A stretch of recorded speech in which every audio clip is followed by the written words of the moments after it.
Sa ibang balita, 5 katao ang patay sa magkahiwalay na aksidente sa Isabela at Pangasinan.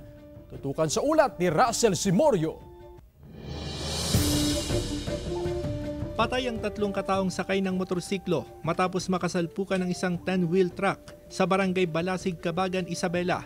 Ayon sa pulisya, nawalan ng kontrol sa manibela ang driver ng motorsiklo kaya napunta sa linya ng truck. Malakas sir ang impact sir, halos yung motor sir nakalahati sir. Wasak yung harap ng sir ng 10-wheeler truck sir. Ang umagaw na linya sir yung nakamotor sir. Mahaharap sa kaukulang kaso ang driver ng truck. Sinisikap ng GMA Regional TV 1 North Central Luzon na makuhanan ng pahayag ang kaanak ng mga biktima at driver ng truck.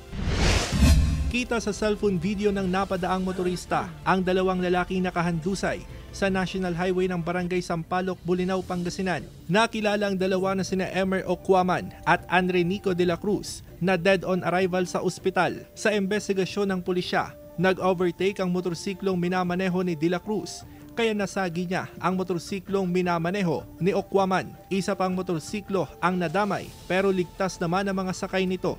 Nagkasalubong lang, nagkasagian, pero yung impact, dahil mabilis talaga sila. Yes, sir. Kita namin sa CCTV. Ibinabala ng pulisya ang pagtaas ng kaso ng aksidente ngayong holiday season. Kaya payo sa mga motorista ang pagiging maingat at disiplinado sa kalsada.